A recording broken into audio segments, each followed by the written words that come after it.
Assalamualaikum warahmatullahi wabarakatuh. Selamat pagi anak-anak, apa kabar? Semoga semuanya tetap sehat dan tetap semangat.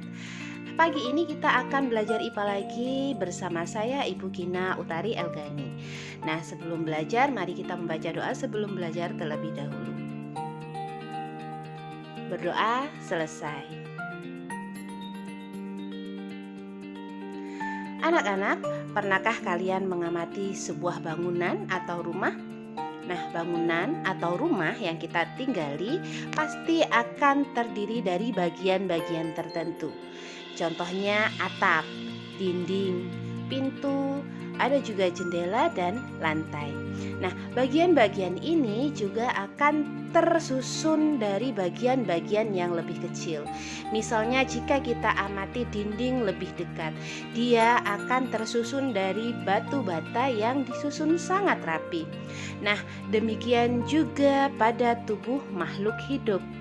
Makhluk hidup tersusun oleh bagian-bagian yang lebih kecil lagi sehingga membentuk suatu sistem organisasi.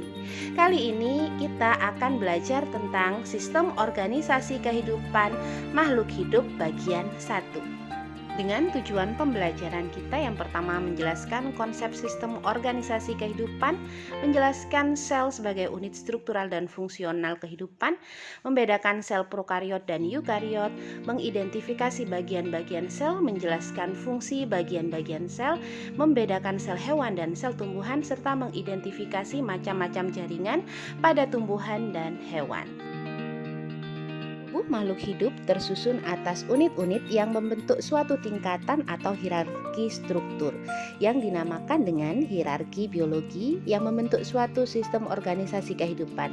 Struktur hierarki organisasi kehidupan dimulai dari atom penyusun molekul yang berukuran mikro hingga ekosistem yang berukuran makro dan sangat kompleks yang disebut dengan biosfer. Organisme atau makhluk hidup dikelompokkan menjadi dua kelompok besar. Yang pertama adalah organisme uniseluler dan yang kedua adalah organisme multiseluler. Uniseluler artinya organisme yang tubuhnya hanya tersusun atas satu sel saja atau disebut dengan sel tunggal. Contohnya adalah bakteri, protozoa, dan beberapa jenis jamur yang bersel satu. Pada organisme uniseluler ini, semua kegiatan kehidupan dilakukan oleh sel itu sendiri. Sedangkan organisme multiseluler adalah organisme yang tubuhnya tersusun atas banyak sel. Contohnya manusia, hewan, dan tumbuhan. Organisme multiseluler ini tersusun secara sistematis dalam organisasi kehidupan yang secara urut dari unit terkecil hingga unit terbesarnya adalah sel, jaringan, organ, sistem organ, dan organisme. Organisme uniseluler dapat melakukan semua aktivitas kehidupan oleh sel itu sendiri, mulai dari mencerna makanan, bernapas, menghasilkan energi, bergerak, bahkan bereproduksi. Oleh karena itu, sel disebut sebagai unit struktural dan fungsional terkecil dalam sistem organisasi kehidupan.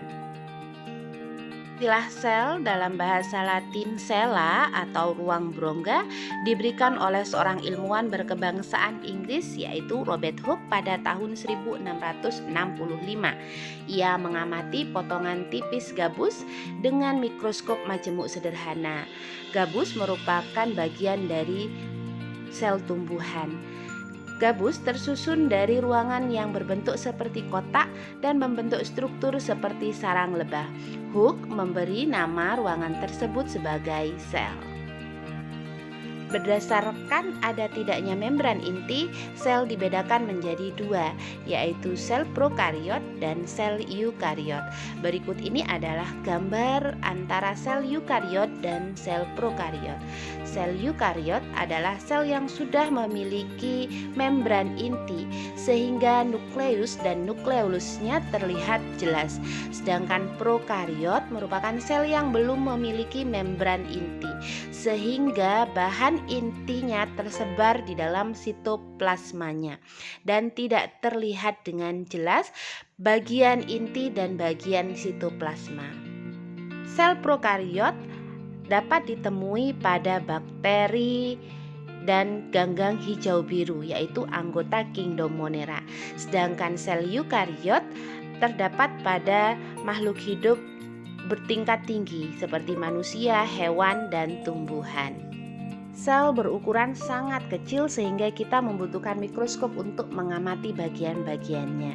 Nah, kalian bisa mengamati gambar berikut untuk mengetahui bagian-bagian pada sel hewan dan sel tumbuhan, dan nanti kalian harus tahu dan dapat membedakan sel hewan dan sel tumbuhan. Nah, bagian yang pertama adalah bagian yang terluar yang disebut dengan membran sel. Kemudian bagian yang kedua, inti sel yang berfungsi untuk mengatur seluruh kegiatan sel. Yang ketiga, retikulum endoplasma. Kemudian ada bintik kecil yang menempel pada retikulum endoplasma disebut dengan ribosom. Setelah badan Golgi, kemudian ada bagian yang disebut dengan mitokondria yang berfungsi sebagai tempat respirasi. Vakuola pada tumbuhan bentuknya besar, sedangkan pada hewan ukurannya lebih kecil. Vakuola berfungsi untuk menyimpan cadangan makanan pada tumbuhan. Kemudian ada lisosom dan sitoplasma. Lisosom hanya terdapat pada sel hewan, sedangkan sitoplasma terdapat pada semua sel, yaitu sel tumbuhan dan sel hewan. Ada sentriol yang berfungsi saat pembelahan. Sentriol ini hanya terdapat pada sel hewan, sedangkan sel tumbuhan tidak memiliki sentriol. Pada sel tumbuhan ada bagian yang disebut dengan kloroplas, berfungsi sebagai tempat fotosintesis. Sel tumbuhan juga dilindungi oleh dinding sel yang tersusun atas senyawa selulosa yang membuat sel tumbuhan menjadi lebih kokoh dan kaku. Jaringan dapat diartikan sebagai sekelompok sel yang memiliki bentuk dan menyusun fungsi yang sama. Sebagai dua jenis makhluk hidup yang berbeda, jaringan pada hewan dan tumbuhan pun tidak sama. Jaringan pada tumbuhan dibedakan menjadi 5, yaitu jaringan meristem, jaringan epidermis, jaringan pengangkut, jaringan penyokong, dan jaringan parenkim. Sedangkan pada jaringan hewan juga dibedakan menjadi 5, tetapi nama-namanya yang berbeda. Yang pertama jaringan epitel, jaringan ikat, jaringan otot, jaringan syaraf, dan jaringan penyokong. Baik, yang pertama jaringan tumbuhan yaitu jaringan meristem. Disebut jaringan embrional karena berfungsi untuk pertumbuhan. Dia selalu membelah, letaknya pada ujung-ujung batang dan akar. Yang kedua jaringan epidermis, yaitu jaringan yang terdapat pada bagian luar yang fungsinya untuk melindungi jaringan yang ada di bawahnya. Yang ketiga jaringan pengangkut. Ada 2 macam jaringan pengangkut pada tumbuhan, yaitu ada xilem dan floem. Xilem berfungsi mengangkut air dari akar menuju ke daun untuk diproses dalam fotosintesis, sedangkan floem berfungsi untuk mengangkut hasil fotosintesis dari daun dan diedarkan ke seluruh bagian tumbuhan. Yang keempat jaringan parenkim atau jaringan dasar atau juga jaringan pengisi. Fungsinya bermacam-macam. Salah satu fungsi parenkim adalah untuk menyimpan cadangan makanan. Yang kelima jaringan penyokong. Ada 2 jenis jaringan penyokong, yaitu jaringan kolenkim dan jaringan sklerenkim. Hal ini membuat jaringan tumbuhan menjadi kaku. Selanjutnya jaringan pada hewan. Yang pertama adalah jaringan epitel. Jaringan epitel ini adalah jaringan pada kulit makhluk hidup atau pada kulit hewan. Ada bermacam-macam jaringan epitel seperti pada gambar ini. Jaringan epitel pipi, epitel kubus, epitel silindris, dan bermacam-macam. Setiap organ pada hewan disusun atas jaringan epitel ini pada bagian terluarnya. Yang kedua, jaringan ikat. Jaringan ikat ini berfungsi untuk menghubungkan antara jaringan yang satu dengan jaringan yang lainnya. Jaringan ikat pada hewan contohnya adalah jaringan darah. Yang ketiga, jaringan otot. Ada 3 macam jaringan otot, yaitu otot polos, otot luri, dan otot jantung. Otot polos terdapat pada organ dalam tubuh hewan, sedangkan otot luri terdapat pada otot yang menempel pada tulang, berfungsi untuk menggerakkan tubuh. Dan jaringan otot jantung adalah jaringan yang menyusun organ jantung. Jaringan hewan yang keempat adalah jaringan syaraf. Fungsinya untuk menerima dan menyampaikan rangsangan. Dan yang kelima adalah jaringan penyokong. Fungsinya memberi bentuk pada tubuh. Ada 2 jenis jaringan penyokong, yaitu jaringan tulang dan jaringan tulang rawan. Nah, anak-anak, itu pembelajaran kita kali ini. Sampailah kita pada kesimpulan dari pembelajaran kita dari awal sampai akhir. Baik, kita membuat banyak kesimpulan kali ini. Yang pertama, tubuh makhluk hidup tersusun atas unit-unit yang membentuk suatu tingkatan dari sel, jaringan, organ, sistem organ, dan organisme.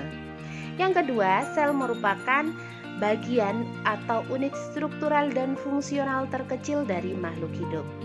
Sel prokariot dan eukariot berbeda pada ada tidaknya membran inti. Sel sendiri disusun oleh 3 bagian utama. Yang pertama, membran sel, inti sel, dan sitoplasma. Di dalam sitoplasma terdapat banyak sekali organel sel. Sel hewan dan sel tumbuhan berbeda. Sel hewan tidak memiliki dinding sel dan kloroplas, dan vakuolanya kecil. Sedangkan pada sel tumbuhan tidak memiliki sentriol dan lisosom, dan vakuolanya berukuran besar. Jaringan pada tumbuhan dibedakan menjadi 5, yaitu jaringan meristem, epidermis, pengangkut, penyokong, dan jaringan parenkim.